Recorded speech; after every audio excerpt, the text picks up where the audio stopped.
and walk around the compound. We can see some tigers, and then we might get a moo, hopefully a squeak too. From Cassie, well, she probably purrs. We'll see some cats and some dogs, chickens too, llamas, lemurs, and a tortoise.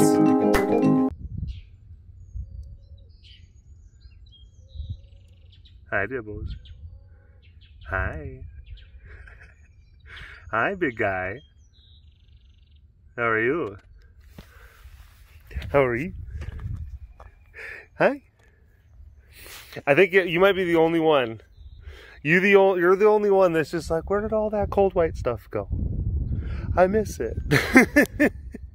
I wish it was still here. This guy. And it was so funny because as the snow was melting, he was like searching around. He'd like find a patch that was still there, and he would lay in it. He wouldn't lay in the grass. He's like, that's dumb. So yeah, good job. Oh, it's over. That awful week is over. Hi, mister. Hi. Frederick J. Conison. Chop the stump down. Left that part of it and everything. But it was hollow. I mean, as you can see. Because like as it fell, like it just cracked, and that part just kind of fall off. So then, you know, you worry because like Fred, and some of you saw that live stream, Fred was able to jump to the top of it. So then you have to sit there and think like, oh crap, what if he got a peak caught and then he tried to jump down and then got caught? So then you're like, we just got to take care of that. Look at. And they're running around. We just cleaned this enclosure. And I'm driving around with the mule, and I go to get that gate over there, the guillotine gate. Capture. And Leon runs from over this area. He runs over to that guillotine gate, and he's got a leg in his mouth. We just got done cleaning in here, so then it's just like, where did you get that? But that's not his fault. We should have got it. Yeah, we didn't catch it. I didn't catch it. I was the one that was really kind of cleaning in here. So I'm putting the gate up, and then he's got this just dangling leg, and it's just like, look, I don't care at this point. I don't care. Yeah. To the victor goes the spoils. You were able to successfully hide it. Good job, bud. Good job.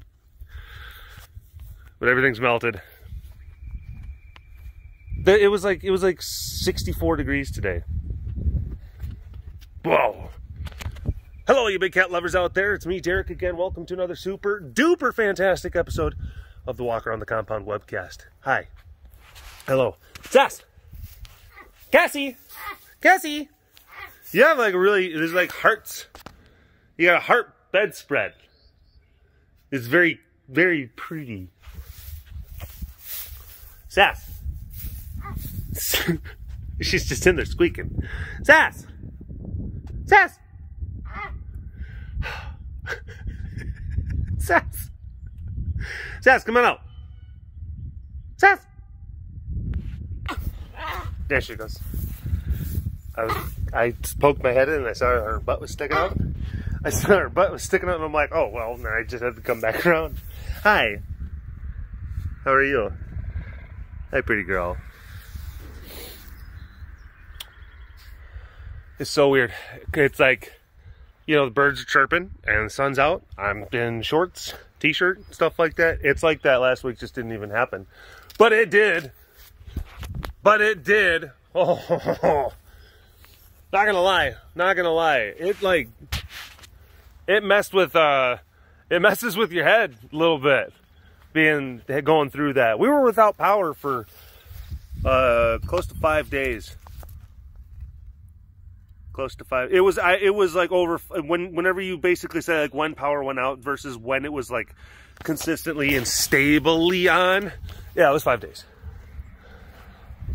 It was up for a bit on Thursday and then it went back down overnight. And that's the thing that really sucked. It went back down overnight. We had all the generators going. We had space heaters in for Milo, space heater for Cassie. We had heaters going for Allie and Archie. We had heaters going for the lemurs. And the fuel runs out on those things. So we're refueling them every 6 to 7 hours. And yeah, so I was waking up at hi, Boobaluga. I was waking up at 1, 2, 3 in the morning, depending on when it was filled during the evening. Like Destiny and Nathan, they'd go and do like evening checks, and then they'd fill the generators in the evening. Or a lot of times I would fill them everything was a blur. I would fill them in the evening, or they would fill them in the evening. But either way, and we would all try to be on the same page. Like, okay, they were filled at this time, which meant in 7 hours, you know, you run the risk of the generator running out of fuel and then turning off, and then of course subsequently turning off whatever heating system that it was connected to. Oh. Hey, Yano. Oh. Hi. Oh. How are you? Oh. I know. It's over. It's over. Oh. It is. It's back to just being just nice again. It's back to being like Texas again. Last week wasn't very Texas. I'll be honest. Not very Texas. Hi.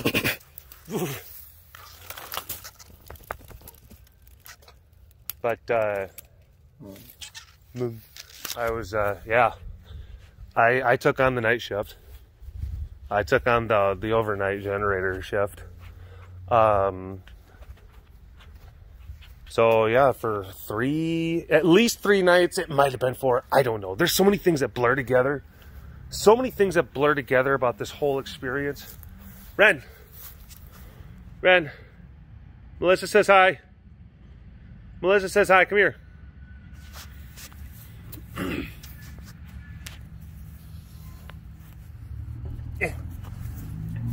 Get. There we go. Jeepers crepes.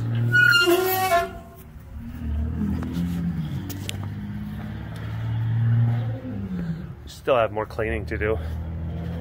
Hi. Hi, Rennie Penny. Hey, baby girl. Melissa says hi. Melissa says hi. Yeah, but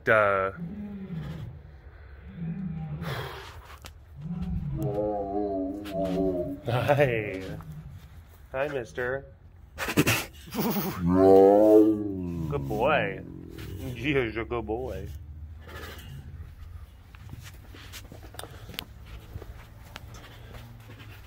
But I was filling up stuff overnight, and checking on cats, particularly going around. So yeah, I would wake up at 1 or 2 in the morning and go fill the generators. But then I'd be going to check on Solano. I'd go check on Selena. I'd go check on Kiara. They were always doing fine. Some of the nights too, like some of the younger cats, it'd be in the middle of the night. Temperature, oh boy. Temperatures, oh boy, degrees. The temperature might have been in the single digits, wind chill, you know, like at or below 0, something like that. And you go and you check on some of the cats, and for the most part, during those really, really cold nights, like everyone was kind of like hunkered down. But there's like, there'd be a couple cats that'd be up, they'd be like, hey, what's up? It's like, get inside! Get inside! No, it feels pretty good. Feels good. They'd be looking like that. They'd be looking like that. They'd be looking like Naya, aka Mama Shanti.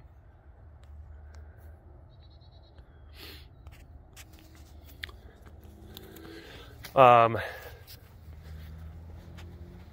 like going through and just like putting hay in different places. And then going in and checking Like there was one night where we lost a generator. It was an older one that someone had brought, and very graciously they brought for us. Hi, Sugar Pie. Hi, baby girl.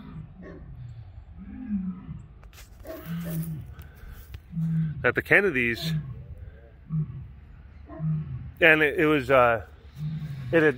we just run it so much, and it just kind of crapped out on us.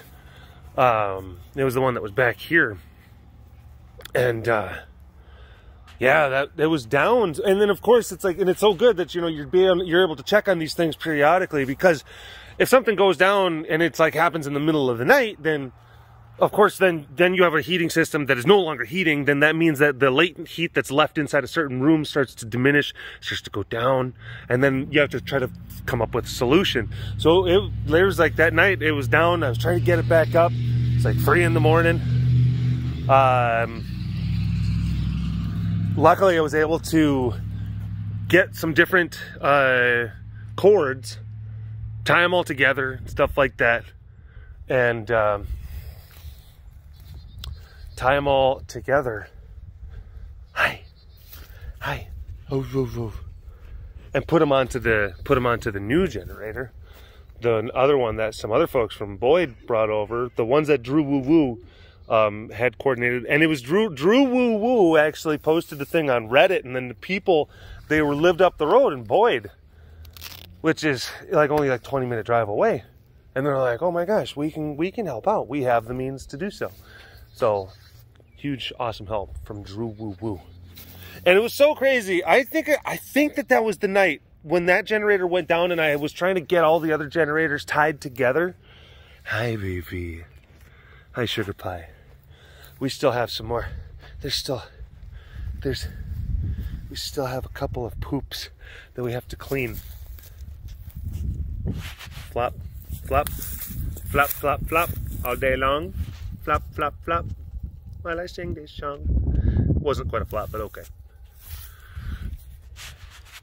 I think that was the first night that the power came back on.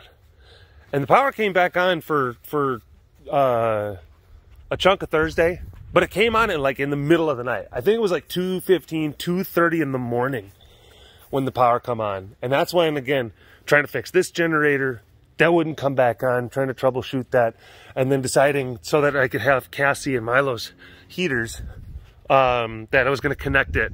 But I had to go and get like all these different, I had to reconnect a bunch of different,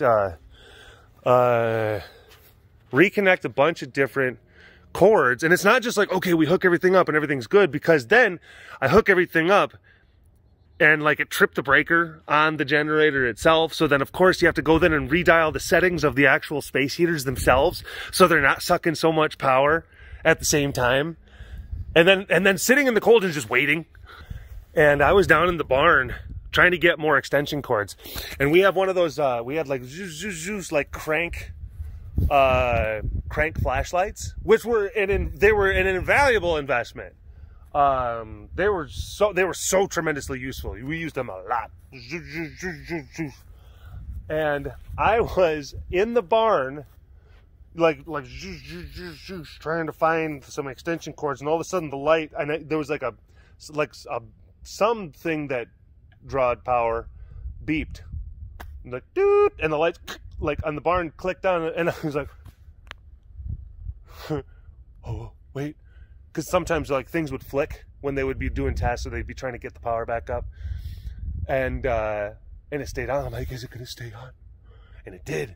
And I'm like, oh my god. And I like run to the house.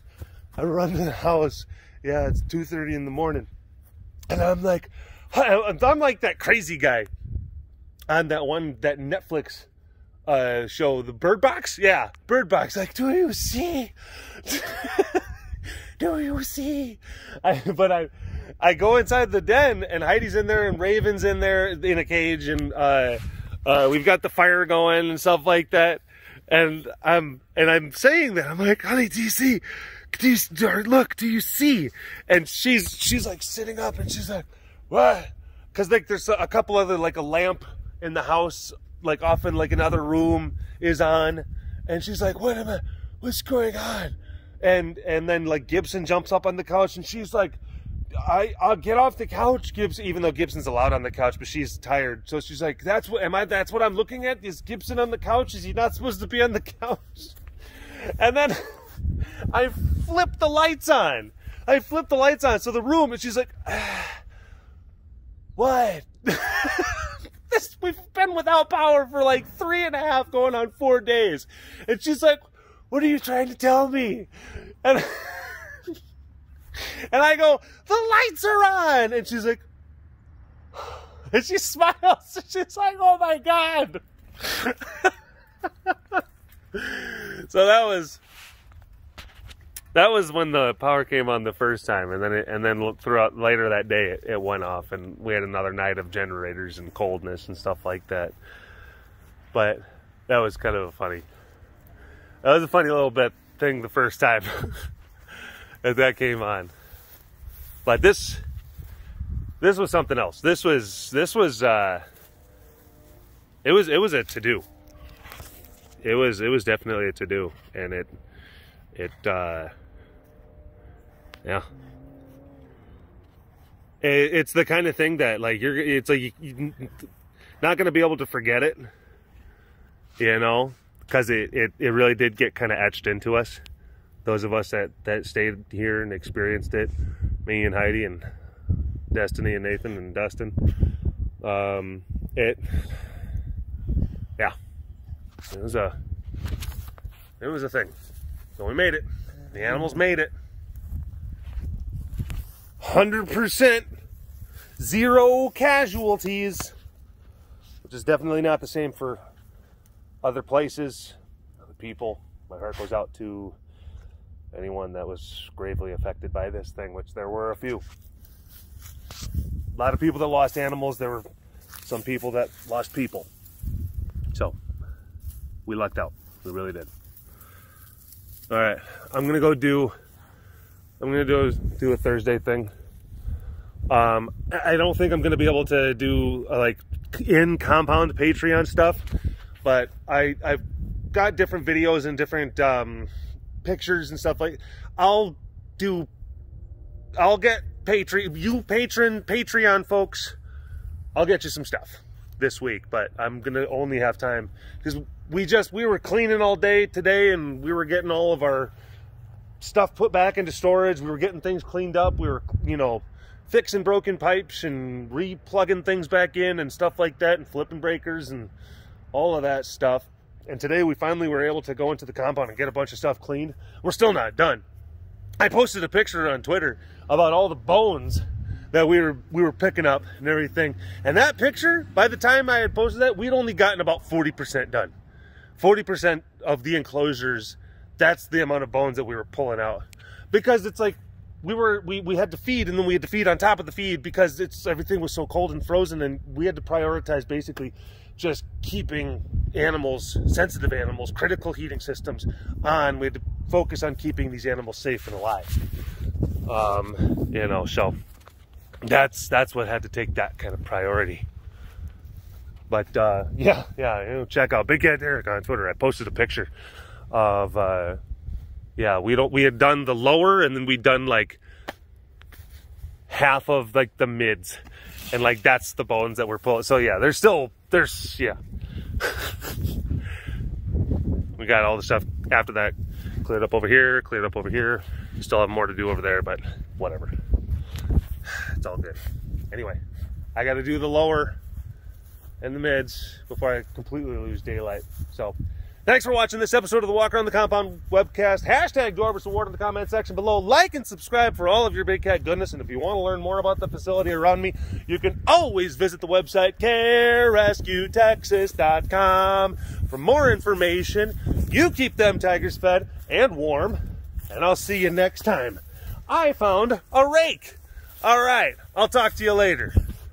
Monkey's buttered toast. Munchie saw a ghost. Miko weighs the most.